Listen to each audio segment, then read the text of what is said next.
Ons is besig met ons reeks Breek die Droogte. Kan julle glo ons is al deel 7? Ons is deel 7. As julle julle oë uitknip, is dit Kersfees. Hou dit dop. Hou dit dop. Dit is besig om vinnig te gebeur. Die eerste kwartaal is amper verby. Vanoggend wil ek met julle praat. Kenneth het so 4 weke terug het hy gepraat in sy boodskap oor doen weer die eerste dinge, jou eerste liefde vir die Here. En vanoggend gaan ek op daai onderwerp voortgaan. So as jy daai boodskap gemis het van Kenneth, dan daag ek jou uit om dit te gaan kyk. Dit is aanlyn. Maar ek wil vanoggend verder voorborduur op daardie tema doen weer die eerste dinge. En kom ons gaan net weer terug na daai teksvers wat Jesus met die gemeente in Efese praat en hy sê vir hulle in Openbaring 2 vers 4 tot 5, dis die Here Jesus wat self praat. So die van julle wat Engelse Bybels het sal sien dis rooi letters wat beteken is Jesus se eie woord. Hy sê julle het my nie meer so lief soos aan die begin nie. En vanoggend wil ek jou in die oë kyk. Ek wil vir jou vra, het jy nog Jesus so lief, soos aan die begin? Is jy nog lief vir Jesus? Het jy nog daai intieme, warm liefdesverhouding met die Here Jesus? En dan gaan Jesus verder en hy sê, en jy kan hoor, hy roep hulle terug, hy sê, bekeer julle en doen. Moet nou nie die eerste dienste streke met my trek nie. Ek sukkel so om hulle in die gang te kry. Bekeer julle en doen weer wat julle aan die begin gedoen het. Nou volgende gaan ek baie oor die doen praat, doen weer die eerste dinge, en ek wil volgende vir jou 'n nuwe slagspreuk leer, en die slagspreuk is, liefde is wat liefde doen. Nou, die van julle wat Forrest Gump gekyk het, en ek beveel nie dit aan of kraak dit af of enigiets nie, dus eintlik het hy hierdie gesegde begin deur om te sê, stupid is what stupid does. En ek het gedink, weet jy, hier is eintlik waarder as daai ene, want liefde is wat liefde doen. En ek gaan vanoggend, gaan ek vir julle eerstens hierdie uitklaar, wat beteken dit as ons dit sê, en dan gaan ons na Handelinge toe gaan, en ons gaan na 5 goedjies kyk, wat die vroeë kerk gedoen het, wat mense, wat hulle in hulle eerste liefde gedoen het. Dis tog waar ons gaan praat, oor die eerste liefde. Ek gaan vir jou 5 goed gee, en hierdie gaan soos 'n merker wees om te sê, is hierdie goed vandag nog in my lewe? Met ander woorde kan ek sê, ja, ek het nog die eerste liefde, en ons gaan alles bou om hierdie gedagte van, liefde is wat liefde, en julle sien wat ek doen, elke keer gaan ek nie die woord doen sê nie, moet julle dit sê, so kan ons dit weer probeer, en elke keer as ek sê, moet julle asseblief, Eras is reg met jou, liefde is wat liefde, ok, julle het dit, so, dink gou terug aan jou eerste girlfriend, ouens, girls, julle dink aan die eerste boyfriend, maar nou nie dink, nee, ok, so dink terug aan jou eerste meisie, ek gaan dit nou sê, want ek's 'n man, en ek kan baie goed onthou, my eerste ernstige verhouding, wat ek nou 'n meisie gehad het, en jou bene is so lam, jy is so verlief, en jy dink, hoor, hier is my trouvrou, ek het my trouvrou gevind, en toe maak sy uit, julle, ek was so teleurgesteld, ek was so seer gemaak. Ek het gevoel, ek gaan by die Katolieke kerk aangaan en ek gaan 'n vader word, sodat ek nooit hoef te trou nie. Nou, jy weet om in 'n verhouding te wees, soos daai, 'n keis, weet nie wat jy dit alles kan noem nie, maar as jy in so 'n verhouding is en dit breek op, dan voel dit of jy hele wêreld uitmekaar uitval, né? Nee, onthou julle dit?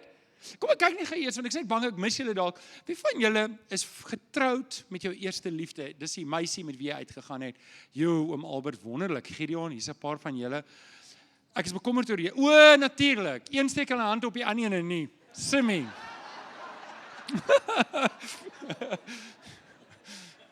Jy laat baie vra. Baie moontlike interpretasies. So, die res van julle, wie is nie getroud met jou eerste meisie of jou eerste boyfriend? Steek gou op die hande, Die res van julle aanvaar ek is ongetroud. Okay, so jy onthou dit. Maar okay, in elk geval, jy het gedink dit gaan nooit weer regkom nie, toe 3 weke later toe jy 'n nuwe girlfriend. Okay, en toe gaan jy nou met hierdie meisie uit, en jy het nou geleer, en toe raak dit beter, en soos tyd aangaan, toe kom jy agter, hier is die een, en dit raak toe stabiel, en toe julle nou ouer is, toe, wat gebeur toe? Julle raak toe verloof. Nou, verloving is 'n redelike ernstige ding. 'n Verloving breek jy nie soos 'n kuis nie. Jy sien nie, weet, kuis kan jy, ek hoor deesdae breek hulle som op WhatsApp. Nee, jy kan nie 'n verloving so breek nie. Verloving is soos 'n semi-troue. Jy het nou klaar beloof, hoor jy, dis ek en jy. Ons gaan nou kyk, hier is soos 'n test drive om te kyk, gaan ons dit kan maak tot by die huwelik.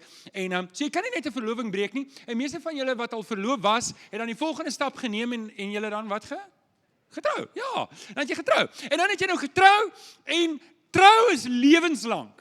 Trou is lewenslang. Wanneer jy trou, dan maak jy 'n belofte voor die Here en jy maak 'n belofte voor die mense, die volk van God, die gemeente van Christus en die familie. En kom ek sê net vir die van julle wat wonder hoe Bybels dit is, die troues is wat ons dit vandag het, is 99% nog steeds akkuraat soos wat hulle dit in die Ou Testament gedoen het. En wat Jesus herken het. Ons kan later 'n gesprek daaroor hê, dis nie waar ons nou gaan praat nie. Maar net dat jy weet. So nou is dit lewenslang. En dan, wat gebeur dan? Die lewe. En dit is asof die lewe, die lewenssap uit jou huwelik uitsuig. Tot jy lyk soos 'n rosientjie pit. Dat daar niks oor is nie. En so kom die eerste kind, en jy het nog nie lekker uitgefigure hoe dit gebeur nie, dan kom die tweede kind, en dan figure jy dit uit. En dan kom maar nie 'n derde nie, behalwe Kenneth. Was Kenneth, sorry Kenneth. Wys vir my vinger, sorry Kenneth. En dan moet jy al die potte moet bly kook en al die rekeninge moet bly. En so gaan jy net aan. Dis nie dat jy nie meer in hierdie huwelik wil wees nie. Dis nie dat jy nie lief is vir jou maatjie nie, maar alles is so, die Engelse woord is numb. Dit gaan net aan, dit raak smaakloos. Nou moet jy op 'n punt kom wat jy sê, hoorie, ons moet 'n plan maak. Ons moet teruggaan na die eerste liefde. Want as jy nie op daai punt kom wat jy sê, ons moet iets doen hieraan nie, dan gaan daai huwelik sink en dit sal verbygaan. En eintlik vertel ek vir julle my en Tanya se storie. Ek is so dankbaar vir die Here, ek kan onthou in Bloemfontein ons hard gewerk, kinders, was te mekaar. En in 2012, 2013 het die Here regtig iets in my hart kom lê, dat ek moet iets doen. En tot by 2017 kan ek vir julle regtig sê, ek is baie dankbaar vir wat die Here kom doen het vir my in my huwelik. Ek is regtig dankbaar daarvoor. Nou 'n paar van julle het nou begin rondritsel en blaai in julle boekies en begin kyk, maar wag. Is vandag nou 'n huweliksboodskap? Hoe praat ons nou oor die huwelik? Nee. Volgens nie huweliksboodskap nie. Maar ek het gedink die inleiding was nogal heel oulik. Ek weet nie of julle so gedink het nie. Want eintlik wil ek nie met jou praat oor jou huwelik nie. Natuurlik as dit van toepassing is op jou huwelik en jou huwelik is op hierdie oomblik smaakloos, dan wil ek hê alles wat ek vanoggend sê is ook van toepassing op jou huwelik. En jou huwelik is belangrik vir die Here en hoor gou mooi, behalwe vir dood en egskeiding het jy geen rede om te skei nie. Jy mag nie skei nie. So werk in jou huwelik. Okay? Dis al wat ek nou gaan sê oor die huwelik, want hier is nie 'n huweliksboodskap nie. Kan ons aangaan? Ek wil met jou praat oor jou verhouding met Jesus. Ek wil volgens met jou praat oor jou verhouding met Jesus, want hier sit 'n paar van julle en jou verhouding met Jesus is presies so. Jy's lank by die Here, jy dien die Here, jy doen alles reg, maar daar's eintlik niks van die verhouding oor nie. Jou verhouding met Jesus is eintlik smaakloos. Ek wil vanoggend met jou praat om terug te kom by jou eerste liefde met Jesus. Openbaring 2 vers 5 sê Jesus vir die gemeente, dink daaraan. Ek moet gaan dink. Ek moet gaan terugdink, hoe was dit? Dink daaraan hoe ver jy al agteruit gegaan het. Bekeer en weer wat jy in die begin gedoen het. Doen weer daardie dinge, gaan terug, gaan kyk, gaan dink, gaan doen ondersoek. Waar was ek? Waar is ek nou? Hoekom het ek so ver agteruit gegaan? En hoe kom ek weer terug en gaan doen daardie dinge? Is jy gereed daarvoor? Want liefde is wat liefde doen. En dis waar ek volgende met jou gaan praat. Maar vir nou, kom ons staan op. Waar kry ons antwoorde? Ons kry ons antwoorde in die woord. Staan saam met my op. Dankie. Staan saam met my op en hou jou Bybel lekker hoog in die lug en sê hard saam met my. Dit is my Bybel. Ek is wat dit sê ek is. Ek het wat dit sê ek het. Ek kan doen wat dit sê ek kan doen. Met my mond bely ek, met my hart glo ek, dat Jesus die Here is. Amen. Amen. Baie dankie, jy kan jou sitplek inneem en jou Bybel vanoggend oopmaak by Filippense 1, Filippense 1 vanaf vers 3, en ons gaan saam lees tot vers 11, Filippense 1 vanaf vers 3. Ek lees in die 83 vertaling. Vers 3 skryf Paulus, hy sê, ek dank my God elke keer as ek aan julle dink, in al my gebede, bid ek altyd met blydskap vir julle almal, omdat julle van die eerste dag af tot nou toe saamgewerk het aan die verkondiging van die evangelie. Nou kan ek net eers hierdie sê. Elke keer as ek hierdie gedeelte lees, en Filippense is een van my, wanneer ek 'n paar minute het om te lees, want Filippense is 'n groot blydskapsboek, wat ek my blydskap in die Here vind. So Filippense is vir my 'n baie opbouende boek om te lees, so ek lees dit nogal eintlik gereeld. Maar elke keer wanneer ek hierdie eerste hoofstuk lees, raai waaraan dink ek? Ek dink aan julle. Ek dink regtig aan julle. En ek wil vir julle net sê, dat wanneer ek bid, en ek sien dit by my vrou en my kinders ook, dis asof hulle 'n default het wat hulle vir die Here dankie sê vir hierdie gemeente. En dis regtig hoe ons voel. Ek wil vir julle net sê, ek is lief vir julle, en dit is my voorreg om saam met julle vir die Here te werk. En ek waardeer julle, en dit is vir my heerlik. Ek kan nie indink dat ek op enige ander plek kan wees as hier saam met julle nie. As julle nie so nice was nie, dan weet ek nie. Dan sou dit baie moeilik gewees het.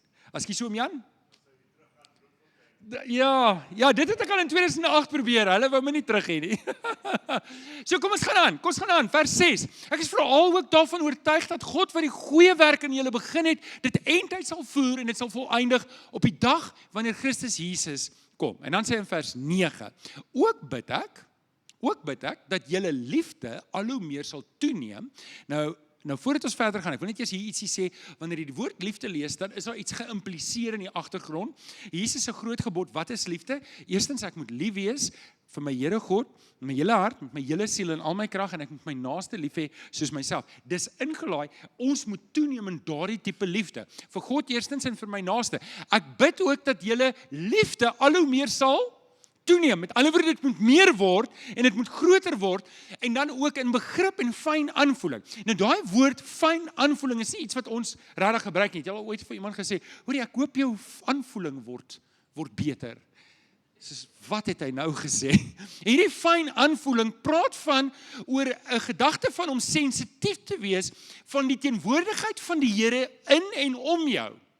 En vanoggend wil ek jou net weer herinner, die Here is hier, maar hy is ook waar jy is. Hy los jou nie alleen nie. En mag jy toeneem in daardie begrip dat die Here jou nooit alleen los nie. Jy kom nie hiernatoe om die Here hier te kry nie. Die Here is oral, hy's alomteenwoordig en jy kan die Here net so goed beleef hier, soos in jou binnekamer, soos op enige ander plek, want die Here is oral. Mag jy toeneem in daardie begrip, sodat jy die dinge sal kan onderskei waarop dit werklik aankom. En dan gaan hy verder.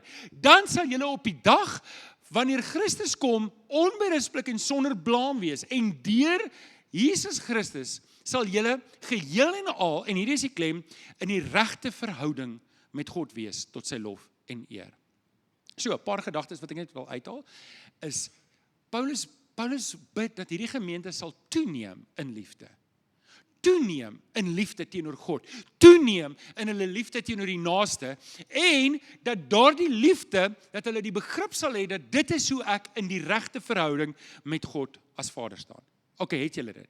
Dis die onderliggende gedeelte hierso vanoggend wat ek wil hê julle moet op aandag fokus. En vanoggend wil ek met jou spesifiek praat oor hierdie gedagte van liefde is wat liefde doen. Okay. Nou die van julle wat penne en papiere reg het, ons gaan nou begin met hierdie diens. Hoe kom ek terug na my eerste liefde toe? Nou, soos ek reeds genoem het, ons gaan nou kyk na Handelinge, en ons gaan kyk na die vroeë gemeente, ons gaan kyk na die 5 dinge wat hulle gedoen het, nadat hulle tot geloof gekom het, nadat die Here Jesus opgevaar het, en dan gaan ons onsself terugvat soontoe om te sê, dis waar ons moet wees. Maak dit sin wat ek vir julle probeer sê, is almal by. Ek wil net weet julle is almal by. Miskien moet ek hierdie vraag net so vra, wat het hierdie mense gedoen? Dis 'n bewys van hulle liefde. Nou, ek wil jou net mooi uitdaag, want ek weet hierdie ding is 'n ding waarmee baie van ons worstel. En dit gebeur in die huwelik, maar dit gebeur ook in my verhouding met die Here. Ek wag vir 'n gevoel. Ons fokus nie op gevoel nie, ons fokus op geloof. Ons fokus nie op gevoel nie, ons fokus op geloof. Party van ons wag vir motivering. Ek kan nie nou my Bybel lees, ek is nie so gemotiveerd nie, ek voel nie lus nie. Nee, gevoelens het niks daarmee te doen nie. Verbeel julle self as ek nou besluit, ek voel nie meer lief vir my vrou nie. Hou ek op daarmee om lief te wees vir my vrou? Nee, want gevoel is 'n simptoom liewer as 'n eindresultaat. Met ander woorde, my liefde van die Here word nie bepaal deur my gevoel nie. My gevoel, Jeremia sê die hart is bedriegeliker bo alle dinge. As ek moet gaan op my gevoel, is ek in die moeilikheid. As ek van die wisselvalligste mense wat daar is. Ek doen nie Bybelstudie wanneer ek so voel nie. Ek bid nie wanneer ek so voel nie. Ek bid en ek doen Bybelstudie en ek doen die dinge wat ek doen omdat ek lief is vir die Here, of ek so voel of nie so voel nie. Want dit is wat liefde doen. Het julle dit? OK. So, is julle reg? Die van julle wat skryf, hier gaan ons. Die eerste ding van die Handelinge gemeente. Doen dit weer. Wat lees ons van die Handelinge gemeente? Wel, hier is waar liefde is wat liefde doen inskop. Bid weer so vurig soos aan die begin. Doen dit net. In Handelinge 1 vers 14 lees ons, hulle het almal eensgesin volhard in gebed, saam met 'n aantal vroue onder wie Maria, die moeder van Jesus was, en sy broers was ook by. Nou ek wil net julle vat, net 2 of 3 maande terug van daar af, het Jesus sy eie broers, wou hom met geweld by die groep mense gaan uithaal, want hulle het gedink hy's besig om van sy kop af te gaan. Want hy het begin praat van sy eie dood, hy het begin verwys na homself as God se seun, en sy broers het gedink hy's besig en nou het alles verander. Nou is die broers saam met hulle ma besig om te bid, en hulle is besig om eensgesind te bid. En ek wil 'n bietjie met jou gesels oor hierdie gedagte van gebed, want ek het rarig, as die Here my hierdie ding kan gee, is daar 'n paar goed wat ek wil hê, hierdie gemeente moet voorbekend staan. En een is, dat ons 'n gebedsgemeente is. Ek wil nie, mense moet sê, hoor, ek weet nie baie van daai kerk nie, ek weet nie baie van Tygerberg Gesinskerk nie, maar kom ek sê vir jou, wat weet ek? Daai gemeente is bidders. Hulle bid. Hulle bid, ons sien hulle bid. Ek wil graag hê ons moet bekend staan daarvoor. Nou, in ons gemeente het ons al baie reekse en kursusse en seminare gedoen. Ek wil nou kyk, wie van julle het ontdek 201 al reeds gedoen? 201, ons steek op die hande, ontdek 201. Okay, die res van julle moet dit tog aanteken om dit te doen. Ontdek 201 hanteer ons Onse Vader. Ons het 'n reeks gedoen 'n klompie jare terug, Here leer ons bid. Ons het 'n stilte tyd seminar gedoen, ons het 'n uur van gebed seminar gedoen. En so, julle kan hoor, in ons lering is ons ernstig daaroor, ons fokus op gebed. En nou wil ek jou vra, wil jy nie kom saam bid nie? Wat keer jy om saam te kom bid? Wat moet ek doen om jou arm te draai om saam te kom bid? So, elke donderdag aan, 7:30, en die goeie ding is, jy hoef nie eens uit jou huis te gaan nie. Jy skakel by Peer in die Zoom sessie in, en jy bid saam. Jy gaan op die gebedsgroep, op die WhatsApp community, en jy kom saam om te bid.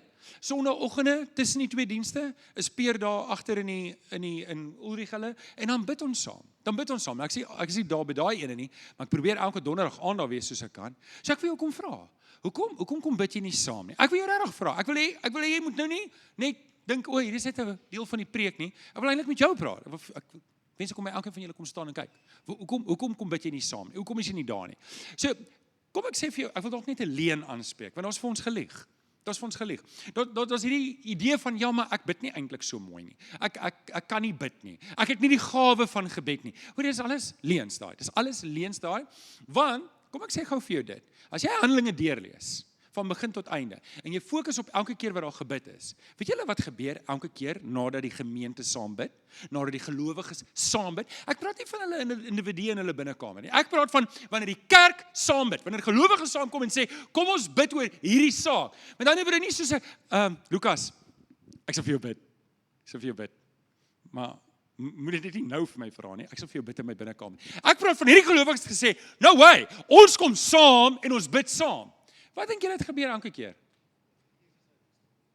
Die Heilige Gees is uitgestort op 'n vernuwende basis. Die eerste keer was die Heilige Gees uitgestort, daarna weer. Ons lees, hulle is die tronk se deure het oopgebars. Onthou jy daai vroutjie daar wat hulle bid nog dat Petrus uit die tronk uit moet kom. Die volgende oomblik te staan Petrus by die deur en klop. Toe hardloop die vrou en sy sê, Petrus is by die deur. Sy sê, maak vir hom oop.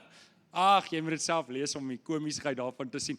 Elke keer wanneer hulle saam gebid het, nie individueel nie, saam gebid het die Here daai gebede geantwoord. Nou okay, wat sê ek nou? Het jy nie krag as jy alleen bid? Natuurlik het jy gebed as jy alleen bid. Maar my ondervinding is, mense wat geneig is om nie saam met gemeentelede te bid nie, is geneig om nie alleen te bid nie. En biddeloosheid is 'n groot kwaal onder gelowiges vandag. Ek kan vir julle nou sê, die ouens wat in die groepe saam bid, ken ek. En ek weet hulle het vurige persoonlike gebedslewens. En dis die uitdaging wat ek het vir julle. Wil jy terugkeer na jou eerste liefde? Begin weer saam bid. Daar's iets daarin. Daar's iets daarin om 'n gelowige te hoor bid. Daar's iets daarin om jou liefde uit te spreek vir 'n ander gelowiges. Daar's iets daarin en dit help vir jou om geestelik te groei. Kan. Ja, maar net die dominee kan bid. Ek kan nou nie so bid soos 'n dominee in 'n ouderhuis. Ek hoor my verskoning baie. So asof ons professionals is. Verbeel jouself my een kind sê, ja pa, ek kan nou nie so mooi met jou praat soos Corneille nie, so ek gaan nie met jou praat nie. What's that about? Verstaan jy wat ek probeer sê is? So, dis 'n leuen van Satan, want Satan weet die krag wat in my en jou gebed is, en as hy jou kan kry om nie saam met ander gelowiges te bid nie, dan weet hy, handelinge gaan homself nie herhaal nie. Wat sê Jesus? Kom weer terug na jou eerste liefde toe. Wat moet ons doen? Doen, né? Die dinge wat jy in die begin gedoen het. So doen weer daai ding. Okay. So kom ons bid saam. Ek het jou nou genooi, jy's in goeie hande van Peer. Dink julle ek het 'n mooi genoeg advertensie gedoen? Kan ons aangaan? Okay. Ek wil ook hier stil staan, net vir 'n oomblik. Terwyl ons as gemeente is. Want dit kan wees dat jy deur jou droogte gaan en dit kan wees dat jy eintlik regtig lanklaas stil geraak het en kwaliteit tyd met die Here spandeer het. Nou ek wil jy ons moet as gemeente. Ek wil jy moet jou oë nou toemaak en net sê Here, herleef my hart. Maak jou oë toe net daar waar jy is. Net daar waar jy is, maak jou oë toe nou en bid net hierdie, Here, herleef my hart. Gee my weer daardie eerste liefde vir U. Here, dat ek weer 'n behoefte sal hê om met U te praat in gebed. Dankie julle. Okay, kom ons gaan nou na punt nommer 2 toe. Liefde is wat liefde doen, doen dit weer. Nommer 2, lees weer die Bybel so getrou soos aan die begin. Ek is besig om 'n studie te doen van die eerste 600 jaar van die kerk. Wel, ek dink die studie is besig om uit te brei en ek gaan 'n reeks doen daaroor wat ek elke week net ietsie van die geskiedenis gaan vertel. Hoorie julle, ek wens ek kon meer daaroor praat nou, maar dit is regtig amazing. Dit gaan vir julle tot groot seën wees om te hoor wat ons voorvaders doen, die mense op wie se skouers ons nou staan. Maar een van die groot goed is, omdat almal nie kon lees nie, was die Bybel voorgeles in die kerk en die impak wat dit op mense se lewens gehad het, dat die skrif net voorgeles word in die kerk. Ons mag nooit ophou daarmee nie. Nou, hier's wat ek en jy moet doen is. Hoor wat sê Handelinge 17 vers 11. So Paulus is op sy tweede sendingreis en hy het nou net uit Thessalonika uitgekom en hy kom by 'n plek met die naam Berea en hy gaan verkondig die evangelie daar. Maar daar's 'n klomp Jode wat baie ontvanklik is vir die evangelie en ons lees, die mense daar was ontvankliker as die in Thessalonika. Hulle het met groot belangstelling na die woord geluister en elke dag die skrif ondersoek om te sien of dit is soos Paulus sê. Nou, in jou Bybel mag jy dalk onderstreep, of dalk mag jy nie as gevolg van eie reëls, maar as hierdie woord elke dag nie onderstreep is nie, moet jy hom onderstreep. Want hoe gereeld het hulle in die woord gekom? Elke dag het hulle die skrif ondersoek. So Paulus het gepreek en hulle het gesê, no way Paulus, ons gaan nie net jou woord vat nie, ons wil vir onsself sien. En daar's 'n ding wat ek en jy moet doen. Ek en jy moet in die skrif kom om te sê, is dit wat Johan sê regtig so? Julle kan sien hoekom dit nou gevaarlik is vir my om vir julle te sê, hoor jy gaan kyk self in die Bybel of dit waar is. Maar dis wat hierdie ouens in Berea gedoen het. Hulle was opgewonde oor die woord. So, hier's nog 'n ding waarvoor ons het nou gesê, Tygerberg Gesinskerk moet bekend staan as 'n gebedsgemeente, maar die tweede ding waarvoor ek wil hê ons moet bekend staan is dat ons moet 'n woordgemeente wees. Mense moet praat van Tygerberg Gesinskerk sê, daar sal jy die woord kry. Daai mense is mense van die woord. Hulle staan op die woord van die Here. Maak nie saak wat die kultuur sê nie, maak nie saak wat die wêreld sê nie. Hulle bly by die woord van die Here. Kan iemand amen sê daarop? Okay. Nou, ek kan nie vreeslik meer hieroor sê nie, want laasweek het ek 'n hele boodskap hieroor gegee. So as jy dit gemis het, gaan kyk dit. Ek het 7 boodskapies ook opgelaai met 'n bonus een, die van julle wat dit gekyk het, maar ek sien julle trek my toe 'n streep. Almal gaan kyk die bonus ene. 'n Bonus is iets wat jy kry nadat jy gewerk het daarvoor, né? Nee? Jy moet eers die ander 7 kyk. Jy kan nie net die bonus gaan kyk nie. Okay. So ek het die video's gemaak. Dis wat ek nou te sê het oor punt nommer 2. Kom ons gaan aan na punt nommer 3. Liefde is wat liefde doen, doen dit weer, getuig weer met soveel oortuiging soos aan die begin. Handelinge 4 vers 33. Die apostels het kragtadig getuig dat die Here Jesus uit die dood opgestaan het en die genade van God was groot oor hulle almal. Hierdie is so mooi van hierdie gemeente, van die apostels. Hulle het kragtadig getuig, nie oor hulle self, oor wat die Here eers in hulle lewe gedoen het nie. Hulle het kragtadig getuig dat die Here Jesus opgestaan het. Sien, dis die fokus van my en jou getuienis. Baie keer voel mense, maar ek het nie 'n storie nie. Jy het 'n storie. Wie van julle is lief vir die Here Jesus? Steek op die hande. Want jy het 'n storie. Jou storie klink dalk 'n bietjie anders as iemand anders se, maar jou storie is Jesus se opstanding het werklik geword in jou lewe. En dis al wat jy hoef te hê. Jy hoef niks meer as dit te hê nie. Moenie iets probeer maak wat jy nie is nie. So dis 'n derde ding wat ek wil hê ons gemeente moet voor bekend staan. En dit is, ons is 'n getuiggemeente. Ons is 'n praatgemeente. Ons moet die geleenthede gryp wat die Here vir ons gee om met mense oor Jesus te praat. Amen. So aan die begin was hierdie gemeente entoesiasties. Hulle het ywer gehad. Hulle was vol blydskap, nê? Daar was 'n opgewondenheid en die resultaat daarvan, die resultaat is die mense het gewonder wat gaan aan met hierdie mense? Wat gaan aan met jou? Wat gaan aan met jou? En ouens, hierdie is 'n belangrike ding. Hierdie is 'n belangrike ding want hulle het geborrel van Jesus en weet julle wat sien ek in ons ons kan ons swaar kry so op onsself trek. Ek kry so swaar. Ek kry so swaar nou in my lewe, my dinge werk nie uit nie. Weet julle wat? Partykeer, nee, moet ons nie so kleinserig wees nie. Hierdie mense was doodgemaak vir hulle geloof. Wie van julle se lewens word op hierdie oomblik bedreig? Okay? Hierdie mense was doodgemaak, hulle kinders was doodgemaak, hulle ouers was doodgemaak, hierdie mense het regtig dood gegaan vir hulle geloof, en hulle het nie stil gebly nie, hulle was nog steeds vol entoesiasme, vol van blydskap, vol van die Here, en hulle bly getuig. Ouens, jou swaar kry is jou springbord om oor Jesus te praat. Ons mag nie kerm en kla nie, ons mag nie, sê vir jou langs aan, jy mag nie kerm en kla nie, ons mag net nie, sê maar ek kry regtig swaar, well, good for you, want jy kan nou 'n kans hê om vir mense te getuig. Sê, dit is maklik vir jou om te praat. Hoor jy ouens? Ek kom staan nie elke Sondag hier en vertel vir julle wat alles in my lewe aangaan nie. Julle stel nie belang in my lewe so in detail nie. Maar hoorie, kyk hoe lyk my hande. Ek sny my hande ook raak. Kry my jammer. Dis my eie skuld, Tannie. Dis my eie skuld. Moenie julle sleg voel vir my nie. Hoor, dis my eie skuld. My vrou vra, hoorie, wil jy nog vingers hê as jy so aangaan? Okay, hoekom sê ek dit vir julle? Want ek wil nie hê julle moet dink, ja, maar Johannes die predikant, hy word gevry word. Ek word van niks gevry word nie. Ek kry net so swaar saam met julle. Maar dit is die ding. Jesus is my finale blydskap. Nie my geld nie. Nie my besittings nie. Nie wat ek dink sukses is nie. Jesus is. En die oomblik as Jesus jou finale blydskap is, dan is al die ander goed eintlik irrelevant. Iemand moet amen sê daar. En dis wat hierdie kerk gedoen het. Hulle was by daai eerste liefde. Hulle was aan die brand vir die Here. Maak nie saak wat gebeur nie, is okay. Is okay. Ek's in Jesus. That's good enough for me. Okay. So, praat weer oor Jesus. Gebruik jou slegte tye om 'n getuienis te wees. Word weer geraak deur die kruis van die Here Jesus. Word weer opgewonde oor wie die Here Jesus is en wat Jesus vir my en jou kom doen het. Matteus 12 vers 34 sê dit so mooi. Waar die hart van vol is, loop die mond van oor. Kan ek jou vra, kan ek my vra, wat het die laaste week uit my mond uit geborrel? Wat het die laaste week uit jou mond uit geborrel? Dis wat in my en jou hart is. Was dit Jesus? Nommer volgende. Ek dink ons is nou by nommer 4, né? Nommer 4. Liefde is wat liefde doen. Doen weer, pas jou lewe aan so vinnig soos aan die begin. Okay, nou, maak julle sitplekgordels vas. Sit julle sitplekke regop en slat julle skinkbordjies op, maak die vensters oop, want ek wil julle nou konsentreer, is almal by. Hierdie is die belangrikste punt dalk, ons kom nou by 'n lekker ene, maar hierdie is die belangrikste punt vir nou, is julle reg?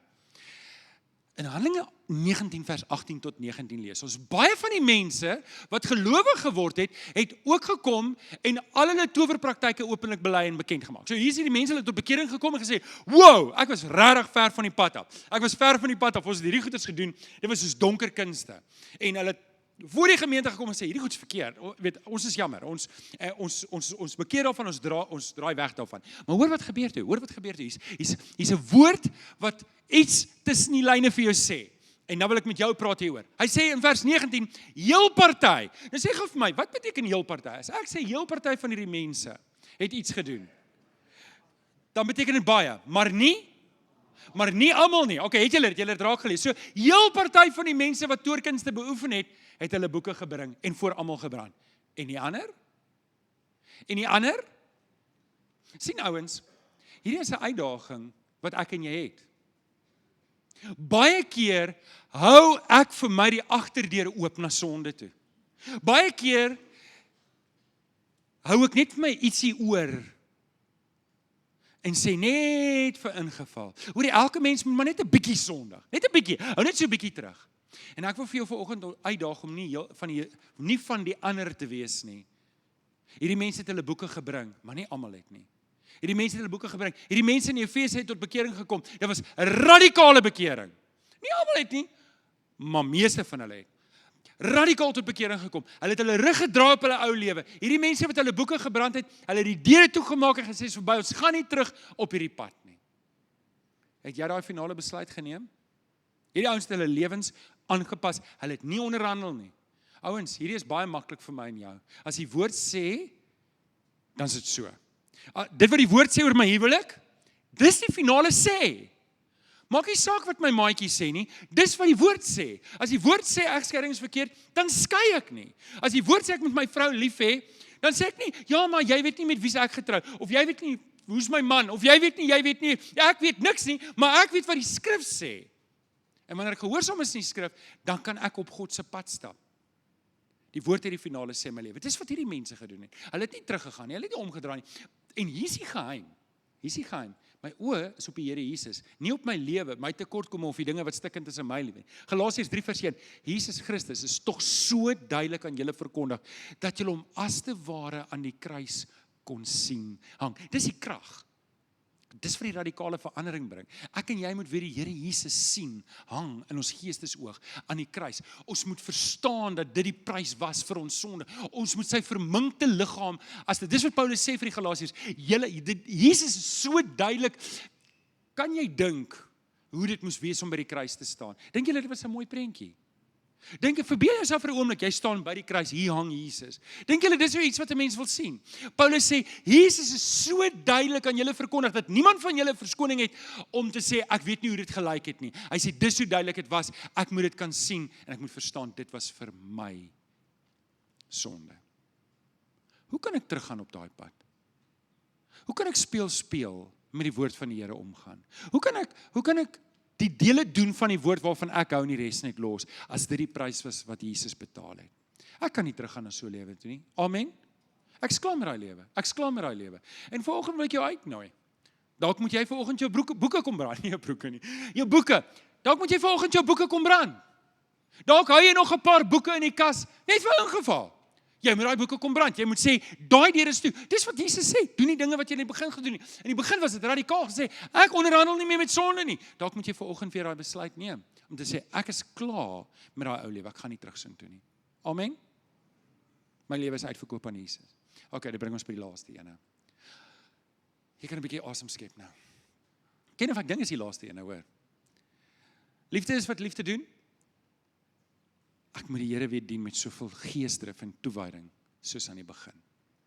In Handelinge 13 vers 52 lees ons, die gelowiges in Antiochië was vol, hulle was vol, en vol van die, okay, so daar was, Paulus en Silas was in die tronk gewees, en toe weet hulle wat om te doen nie, so wat doen hulle, toe sing hulle maar lofliedjies, en toe gaan hulle boeie los, onthou julle daai storie, en terwyl die boeie losgaan, toe skrik die wag wakker, want daar was mos 'n skudding, en hy wil toe deur sy eie swaard val, en Paulus sê, wow, moenie dit doen, ons is nog almal hier, en toe kry hy die kans om die evangelie met hulle te verkondig, onthou jy wat ek nou gesê het, net dat julle weet, Paulus en Silas het lyfstraf gekry, hulle het nie gekerm gekla nie, wat het hulle gedoen?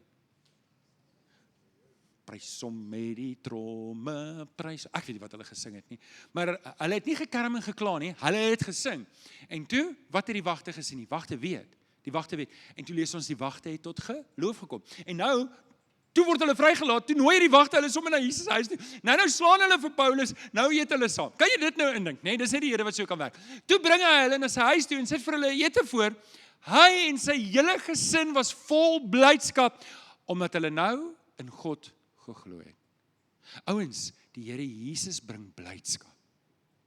Die Here Jesus bring blydskap. En dis waar my hart en my verstand gefokus moet wees. Hierdie mense het die Here gedien met geesdrif. Hulle het die Here gedien met toewyding. Hulle het passie gehad. Hoor wat gebeur in Handelinge 17 vers 6. Okay. Nou wil ek eers sê, want hierdie is my gunsteling. Daai een was moeilik, maar hierdie is my lekkerste een. As jy reg hiervoor. Handelinge 17 vers 6. Ek kan nou nie onthou waar was Paulus, maar dit was die tweede sendingreis. Ek dink dit was in Thessalonika, maar ek kan nie onthou nie, of in Efese. Maak nie saak nie, gaan lees dit, staan in die Bybel, dit is daar. Ek wil aan 'n punt maak. So hulle by Jason, ek weet nie wat's Jason in Afrikaans nie, kan nie sê Jason nie, dit klink nie reg nie. So hy was by Jason se huis. Paulus en Silas het by Jason oorgebly en hulle het die evangelie daar verkondig. Is julle nou by?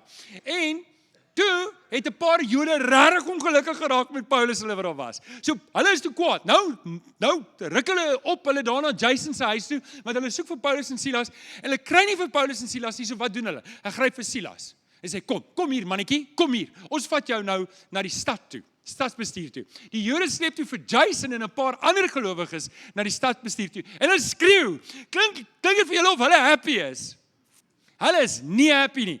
Hy sê hierdie mense skreeu toe, hierdie is die mense wat die hele wêreld in beroering bring. Hulle is nou ook in ons stad. Mag die Here gee, dat jy beroering bring in jou gesin. Mag die Here vir jou gee dat jy beroering bring by jou werk. Mag die Here gee dat ons as gemeente beroering bring in ons stad. Dat mense sê, hoorie ons het ons sondige leefstyl voorgesit, tot julle hier gekom het, nou kom almal tot bekering, julle mors alles op, man. Kom ons bring 'n beroering na Durbanville en Brackenfell en Bellville en Parys toe, waar ook al. Stem julle saam, iemand sê net amen, en Kenneth, dankie Kenny. Amen, Kenneth, julle kan vorentoe kom. Ouens, daar moet geesdrif in ons hart wees. Ek gaan hier stop. Ons gaan na die Here loof en prys. Kenneth, dankie. Ek kan nie 'n beroering daar buite veroorsaak as die beroering nie hier is nie. Daai eerste liefde. Moenie wag vir 'n gevoel om die Here te dien nie. Moenie wag vir 'n motivering of iets wat moet gebeur nie. Doen dit net. Moenie wag vir iets wat gebeur nou kan jy bid nie. Bid. Moenie wag vir iets, waarvoor wag ons? Moenie wag vir die regte oomblik om jou Bybel op te neem en dit te lees nie. Doen dit net. Moenie wag om te getuig nie. Getuig tydig en ontydig. Ja, ek weet nie of dit die regte tyd. Doen dit net. Doen wat jy in die begin gedoen het. In die begin het jy nie ge-worry wat mense dink nie. Jy het dit net gedoen. Doen dit net weer. Kom weer in aksie. Veroorsaak 'n beroering waar jy is. Dit gaan nie oor jou nie, dit gaan oor Jesus. Maak nie saak hoe swaar jy kry nie. Sing jou lofliedere in jou storm. Johan, jy praat maklik. Ek weet. Maar dis die waarheid. En dis wat lewens verander. En dis so nodig dat ek en jy daai eerste liefde moet aanblaas met Jesus. Want sonder daai liefde het ek nie die krag om die ander dinge te doen nie. Amen. Ek wil vir jou bid dat die Here werklike beroering in jou hart sal gee. Dat jy weer jou eerste liefde vir Jesus sal ontdek. Kom ons bid saam. Vader, ek kom dankie vir vanoggend. Ek kom dankie, Here, dat daar 'n beroering in ons harte kan wees oor wat Jesus kom doen het. Here, wil U nie vir ons gee dat ons weer kan terugkeer na daai eerste liefde toe nie. Daai heel eerste liefde dat ons opgewonde sal wees oor dit wat Jesus gedoen het. Vader, dit is in my hart breek as ek hierdie woorde moet hoor, dink hoe ver het jy teruggeval. Maar Here, as dit die geval is, dan wil ek terugkom. Ek wil weer daai eerste dinge doen. Ek wil onverskrokke, ywerig, geesdriftig, vol passie, wil ek vanoggend vir U kom leer. Ek wil weer my hart opnuut toewy nie. En Here, ek weet hier's 'n paar van ons wat dit ook wil doen. Kom seën vir ons. Ons bid dit in Jesus naam. Die kinders van die Here sê